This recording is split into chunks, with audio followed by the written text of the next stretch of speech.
Hello बच्चों, आज हमारा क्लास 7 का हिस्ट्री है, इतिहास। लेसन 6। लेसन का नाम है सल्तनत कालीन की संस्कृति। लेसन का नाम सल्तनत कालीन की संस्कृति। तो आइए हम अपना चैप्टर पढ़ना स्टार्ट करते हैं। 13वीं सदी के प्रारंभिक वर्ष में दिल्ली सल्तनत की स्थापना को भारत के संस्कृति विकास के नए काल का सूत्रपात माना जा सकता है। भारत आने वाले तुर्क विजेता अनपढ़ और बर्बर लोग नहीं थे। जब तुर्क लोग भारत आए तो उनके पास उनका धर्म इस्लाम था, जिसमें उनकी गहरी आस्था थी। शासन प्रबंध, विज्ञान, साहित्य और स्थापत्य कला के क्षेत्र में उनका अपना दृष्टिकोण था। दूसरी ओर भारतीयों के भी अपने धर्म, शासन प्रबंध, साहित्य, विज्ञान तथा स्थापत्य को लेकर अपने निश्चित विचार थे। इन दोनों के मिलन ने एक मिली जुली संस्कृति का विकास किया। सल्तनत कालीन प्रशासन।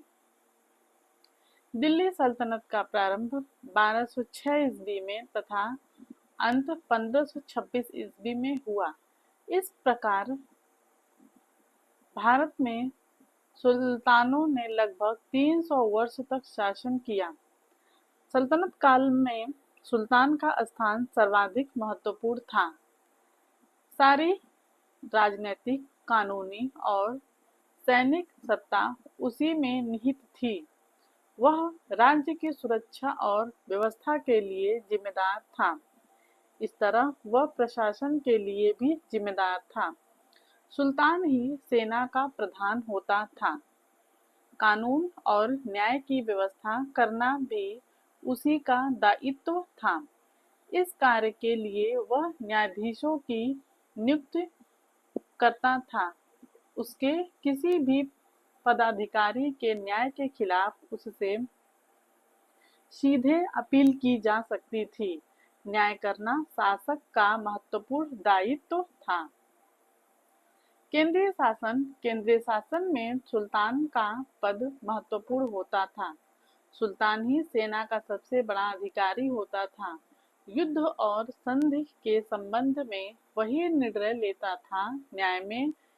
न्याय में भी उसी का निर्णय अंतिम होता था। सुल्तान अपनी मदद के लिए मंत्रियों की नियुक्ति करते थे। मंत्रियों का पदासीन रहना या न रहना सुल्तान की इच्छा पर निर्भर करता था। मंत्रियों की संख्या, उनके अधिकार और कर्तव्य समय समय पर सुल्तान परिवर्तित करते रहते थे। प्रांतीय शासन। समस्त देश अनेक प्रांतों में विभक्त था। पहले इन्हें इक्ता और बाद में विलायत कहा गया। प्रत्येक प्रांत का अधिकारी गवर्नर होता था, जो इक्तादार और बादशाह में मुक्ति या वली कहलाता था। उसे सुल्तान नियुक्त करता था। वह सुल्तान के प्रति उत्तरदायी होता था। वह प्रांत में कानून व्यवस्था बनाए रखता था। उसे सैन्य एवं प्रशासनिक योग्यता के आधार पर नियुक्त किया जाता था। उसके अधीन घुड़सवार, फौजी दस्ते तथा पैदल सैनिक रहते थे। वह आपराधिक मामलों के विवादों में न्यायाधीश का कार्य करता था। वह यह संग्रह में सहायता प्रदान करता था। स्थानीय शासन। प्रत्येक सीख को परगनों ने बांटा जाता था। गांव के समूह को परगना कहते थे। प्रशासन की सबसे छोटी इकाई गांव थी। गांव का मुखिया मुकद्दम या चौधरी कहलाता था। वह समस्त ग्रामीण शासन के लिए उत्तरदायी था। भू राजस्व निर्धारण एवं वसूली के साथ राजस्व संबंधी सभी कागजात वह रखता था। गांव की सुरक्षा का कार्य गांव के चौकीदार का होता था।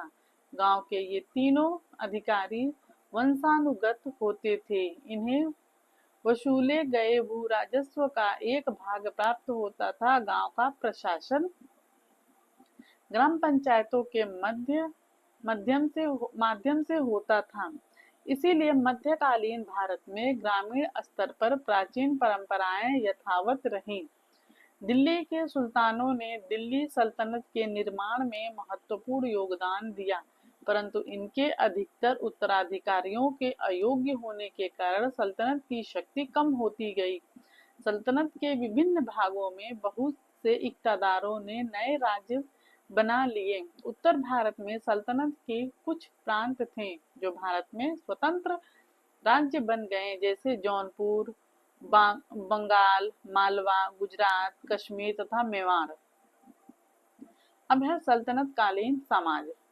सल्तनत काल के शुरुआती दौर में सामाजिक एवं सांस्कृतिक विचारों, रिवाजों एवं विश्वासों में भिन्नता होने से समाज में संघर्ष एवं टकराव की स्थिति पैदा होने लगी। तुर्कों के आगमन ने उत्तर भारत में पर्दा प्रथा को मजबूत किया। यह प्रथा समाज के ऊंचे तबकों की प्रतिष्ठा का प्रतीक बन गई। इसका स्त्रियों की स्थिति पर प्रतिकूल प्रभाव पड़ा और वे घर में सिमटने लगी। बाह्य आडंबर एवं धन संपत्ति का प्रदर्शन समाज की विशेषता बन गई। इन सबसे समाज में तनाव बढ़ने लगा, जिससे जीवन के नैतिक मूल्यों का हास्य होने लगा। लोग जीवन के यथार्थ से आंख चुराने लगे, किंतु लोग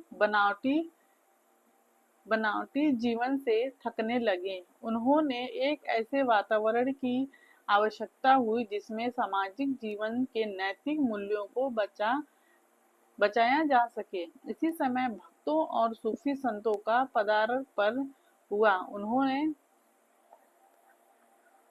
उन्होंने लोगों में आपसी समझ पैदा करने की कोशिश की और सादा जीवन, उच्च विचार पर बल दिया। वह भक्ति आंदोलन तथा सूफी संत। तुर्क और अफगान जो अपने साथ धार्मिक विचार और संस्कृति लाए, उसका भारतीय समाज एवं विचारधारा पर प्रभाव पड़ा। जाति प्रथा की कठोरता, ऊंच नीच का भेदभाव तथा भारी आडंबर के कारण भारतीय समाज में कुछ दोष आ गए। अतः सामाजिक कुरीतियों को दूर करने और समाज को सुसंगठित करने के लिए कुछ समाज सुधारकों ने जनता में परस्पर प्रेम तथा सद्भाव को बढ़ाने का प्रयास किया। उन्होंने धार्मिक कर्म कांडों की अपेक्षा भक्ति भाव से ईश्वर की उपासना करने को श्रेष्ठ बताया। इस प्रकार धार्मिक सहिष्णुता की भावना को बल मिला। संतों एवं समाज सुधारकों द्वारा चलाया गया इस प्रकार का आंदोलन भक्ति आंदोलन के नाम से प्रसिद्ध हुआ। इन भक्त संतों में कबीर, चैतन्य महाप्रभु, गुरु नानक, दादू, रैदास, तुकाराम, रामानंद, वल्लभाचार्य, मीराबाई आदि प्रसिद्ध हैं। कबीर। काशी वाराणसी में एक जुलाहे बुनकर परिवार में कबीर का पालन पोषण हुआ। कबीर निरंकार परमेश्वर में विश्वास रखते थे। कबीर की प्रमुख रचनाएं थी साखी, सबद, रमैनी। मीराबाई ने मेड़ता के राठौड़ राणा रतन सिंह की पुत्री थी। मीराबाई कृष्ण की उपासना में भजन गाया करती थी। गुरु नानक देव। 1469 ईस्वी में पंजाब के तलवंडी नामक स्थान में गुरु नानक का जन्म हुआ था। इन्होंने सिख धर्म चलाया तथा एकेश्वरवाद का उपदेश दिया। चैतन्य महाप्रभु ने ब्राह्म आडंबर तथा कर्मकांड का विरोध किया। रविदास ने लोगों को शिक्षा दी कि भक्ति से ही मनुष्य मोक्ष पा सकता है।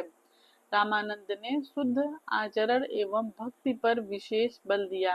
दादू तुकाराम जैसे संतों ने भी अपने विचार द्वारा भक्ति आंदोलन को गति प्राप्ति प्रदान की। भक्ति संतों ने लोगों के बीच यह भावना फैलाई थी कि ईश्वर को पाने के लिए सच्चे दिल से प्रेम करना ही एकमात्र तरीका है। उन्होंने आम लोगों की बोली में कई सुंदर गीतों की रचना की, जिसे भक्त लोग मगन होकर गाते थे। वे ऊंच नीच जाति पाति के खिलाफ थे। उनका मानना था कि सभी मनुष्य ईश्वर की नजर में समान हैं और हिंदू तथा मुसलमान दोनों एक ही ईश्वर हैं। ईश्वर को पाने का रास्ता भी एक समान है।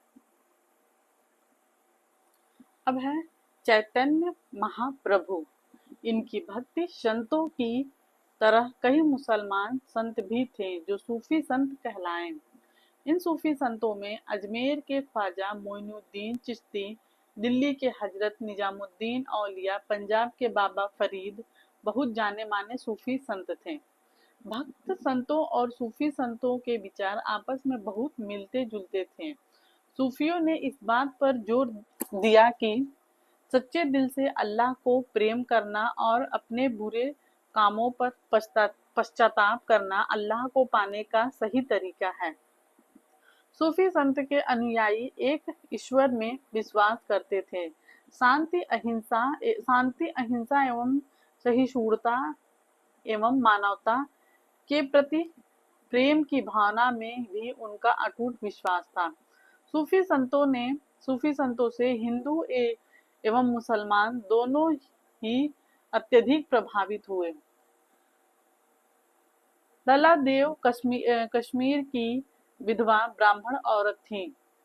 कई सूफी संत उन्हें अपना पीर या गुरु मानते थे। वह कहती थी, शिव सब जगह मौजूद है, सब में मौजूद है, फिर हिंदू और मुसलमान में फर्क मत करो। अगर तुम समझदार हो तो अपने आप को समझो, यही ईश्वर की सही समझ है। निजामुद्दीन औलिया की दरगाह। ख्वाजा मोइनुद्दीन चिश्ती की दरगाह अजमेर। साहित्य। सल्तनत काल में देश के बहुत से भागों में फारसी राजभाषा रही, अतः बहुत सी भारतीय भाषाओं पर फारसी का प्रभाव पड़ा और फारसी के बहुत से शब्द भारतीय भाषाओं में आ गए। सल्तनत काल में दिल्ली अरबी व फारसी साहित्य के विद्वान का केंद्र बन गई थी। महमूद गजनवी के समय अलबरूनी और फिरदौसी नामक प्रसिद्ध विद्वान तथा कवि थे। मंगोलों के डर से मध्य एशिया के अनेक विद्वानों और साहित्यकारों ने भागकर दिल्ली के सुल्तानों के दरबार में शरण ली थी। भारत में फारसी साहित्य का महान विद्वान अमीर खुसरो था। उसने भारत के बारे में बहुत कुछ लिखा, जिससे उसका भारत के प्रति प्रेम झलकता है। इस समय साहित्य के नाम पर योगासन, यशोगान और धार्मिक पुस्तकों की ही रचना हुई। इस श्रेणी में नरपति, नाल्ह का विलस, देव रासो तथा हुमायूं रासो उल्लेखनीय है। अमीर खुसरो ने हिंदी में भी पद रचना की थी। भक्ति आंदोलन के संतों जैसे गोरखनाथ, कबीर आदि ने ईश्वर स्तुति में गीतों की रचना की थी। इस काल में सुप्रसिद्ध प्रेमाख्यान तथा ऐतिहासिक महाकाव्य पद्मावत की रचना महाकवि मलिक मोहम्मद जासी ने की। स्थापत्य कला। ईरान व तुर्क कारीगर जब भारत आए तो अपने साथ इमारत बनाने की एक नई विधि भी लाए। सल्तनत कालीन इमारतों की 3 खास बातें थीं, मेहराब, गुंबद और मीनारें, जो उनकी सभी इमारतों में देखी जा सकती हैं। कुछ इमारतों में कुरान की आयतें भी लिखी गई हैं। मिली जुली शैलियाँ। ईरानी व तुर्क कारीगरों में से बातें भारत के कारीगरों ने सीखी। उन कारीगरों ने भी भारत के कारीगरों के हुनर सीखे। मंदिर में मेहराबे व गुंबद बनाने लगे और कई मस्जिद में पत्थर पर पत्थर रखकर तराशे हुए खंबे बनने लगे। आपके आसपास भी कुछ मंदिर व मस्जिद होंगे क्या? उनमें ऐसी कुछ विशेषताएं आपको देखने को मिलती है? इनकी सूची बनाएं। चित्रकला और संगीत। सल्तनत काल में बारीक और छोटे छोटे चित्र बनाए जाते थे। कलाकारों को दरबार में आश्रय मिला था। कभी कभी वे पुस्तक में वर्णित घटनाओं के चित्र बनाते थे। मेहराब, गुम्बद, मीनार। भारतीय संगीत पर फारस और अरब की संगीत शैली का प्रभाव पड़ा। सितारे, सारंगी और तबला जैसे वाद्य यंत्रों की लोकप्रियता बढ़ गई। कुछ सूफी संतों ने संगीत में विशेष रुचि दिखाई। उनका विश्वास था कि भक्ति संगीत भी ईश्वर के निकट पहुंचने का एक रास्ता है। इससे संगीत के नए रूपों जैसे कव्वाली को लोकप्रिय होने में बड़ी सहायता मिली। गुंबद का आंतरिक भाग। अस्त्र शस्त्र का विकास। मध्यकालीन समय में सर्वोत्तम तलवारें वाराणसी, बनारस और सौराष्ट्र में बनती थीं। उसके बाद लाहौर, सियालकोट, मुल्तान, गुजरात तथा गोलकुंड के प्रांत भी इसके लिए मशहूर हुए।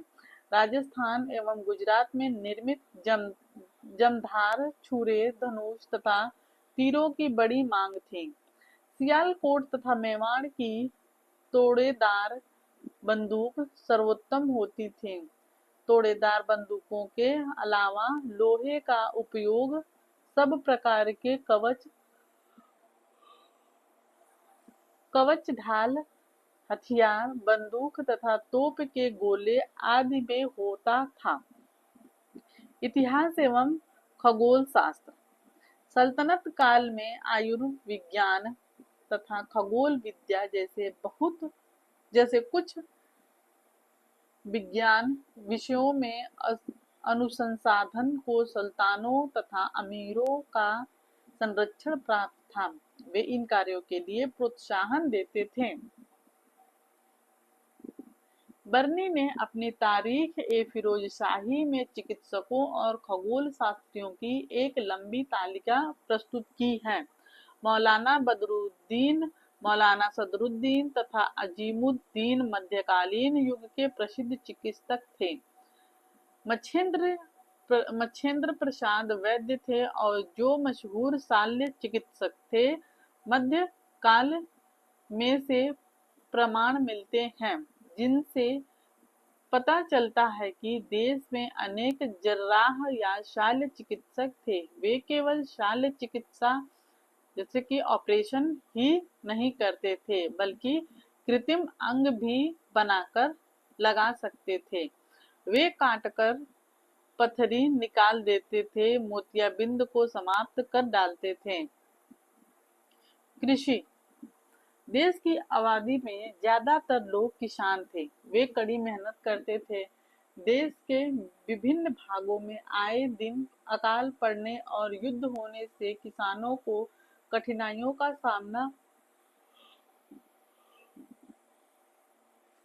सामना करना पड़ता था। उस समय किसानों का जीवन स्तर ऊंचा नहीं था। गांव के अधिकारी कभी कभी अपने पद का दुरुपयोग करते थे और साधारण किसानों को अपने हिस्से की भी मालगुजारी यानी कि राजस्व अदा करने के लिए मजबूर करते थे। व्यापार व उद्योग। मुस्लिम विजय ने देश के उद्योग तथा वाणिज्य व्यापार में बाधा नहीं डाली। गांव तथा शहरों में कारीगरों एवं शिल्पियों ने अपने पुराने पेशे को बरकरार रखा था। उनके औजार भी कभी वही थे। कुछ विशेष प्रकार के नए काम करने वाले कारीगर वर्ग भी उत्पन्न हुए, जैसे बर्तन पर कलई करने वाले, घोड़े की नाल व रकाब बनाने वाले, कागज बनाने वाले आदि। इसके अतिरिक्त कई शाही कारखाने भी थे जो फारस देश की तकनीक के अनुसार दिल्ली के सुल्तानों द्वारा स्थापित किए गए थे। इन कारखानों में राज्य परिवार तथा दरबारी लोगों की जरूरत की चीजें बनाई जाती थीं। मुद्रा के क्षेत्र में भी सुधार हुए। सुल्तानों ने चांदी के टके और तांबे के जीतल नामक मुद्राएं चलाई। इसी के साथ व्यापार का विकास शुरू हुआ, जिससे शहर और शहरी जीवन का और विकास हुआ। बंगाल और गुजरात के शहर अपने उत्तम कपड़ों और सोने तथा चांदी के काम के लिए प्रसिद्ध थे। बंगाल का सोनार गांव और टका कच्चे रेशम और मलमल के लिए विख्यात थे। वस्त्र निर्माण के क्षेत्र में महत्वपूर्ण तकनीकी परिवर्तन 13वीं से 14वीं शताब्दी में मुसलमानों द्वारा भारत में लाए चरखे द्वारा हुआ। चरखे का चलाना आरंभ होने से कपड़े के उत्पादन में बहुत सुधार हुआ। लाल सागर और फारस की खाड़ी के आसपास के देशों के साथ होने वाले व्यापार में भारतीय कपड़े की धाक पहले ही जम चुकी थी। पेड़ पौधों और खनिज स्रोतों से प्राप्त विभिन्न रंगों से रंगाई का कार्य किया जाता था। उस काल में भारतीय कपड़े चीन को भी निर्यात किए जाते थे। इस काल में अंतर्राष्ट्रीय व्यापार जल और थल दोनों मार्गों से किया जाता था। भारत कुछ वस्तुओं का निर्यात करता था। इसमें चर्म व धातु से बनी वस्तुएं तथा फारसी डिजाइन आधारित गलीचे प्रमुख थे। भारत पश्चिमी एशिया के उच्च कोटि के कुछ कपड़े जैसे कि साटन आदि, कांच के बर्तन, बहुमूल्य धातुएं, घोड़े तथा चीन से कच्चा रेशम और चीनी मिट्टी के बर्तन आयात करता था। व्यापार। दिल्ली सल्तनत के सुदृढ़ होने से यातायात एवं संचार का विकास हुआ। उस समय आधुनिक वैज्ञानिक उपकरणों का ज्ञान नहीं था। लोग परिवहन के साधनों के रूप में कुलियों, जानवरों तथा चक्के वाली गाड़ियों का प्रयोग करते थे। परंपरागत बैलगाड़ी का इस्तेमाल उन दिनों खूब होता था। बैलों पर काठी के स्थान पर गद्दे रखकर माल ढोया जाता था। सवारी के लिए घोड़े, टट्टू, खच्चर और कभी-कभी गधों, ऊंटों का इस्तेमाल भी किया जाता था। नदियों में नाव तथा सागर में पाल वाले जलयानों का उपयोग किया जाता था। नीचे है शब्दावली। सूफी ईश्वर की भक्ति उपासना में व्यक्तिगत प्रेम भाव पर अधिक बल देने वाले मुसलमान संत। पीर, सूफी संप्रदाय के धर्म उपदेशक जिसको पीर कहते हैं। जर्राह, शल्य चिकित्सक, चीर-फाड़ करने वाला डॉक्टर या सर्जन। जीतल, सल्तनत काल में प्रचलित तांबे का सिक्का को जीतल कहते हैं। आयात, बाहर के देशों में बनी वस्तु को अपने देश में मंगाना उसको आयात कहते हैं, और निर्यात, अपने देश में बनी वस्तुओं को दूसरे देश में भेजना को निर्यात कहते हैं। अब है नीचे क्वेश्चन आंसर। यहाँ पे हमारा ये लेसन जो है समाप्त हुआ। अगले दिन हम लोग अगले क्लास में इसका क्वेश्चन आंसर लिखेंगे। अगर वीडियो पसंद आए तो चैनल को सब्सक्राइब करिए, लाइक करिए, कमेंट करिए, शेयर करिए। तब तक के लिए हम अपना क्लास यहीं पे बंद करते हैं। धन्यवाद।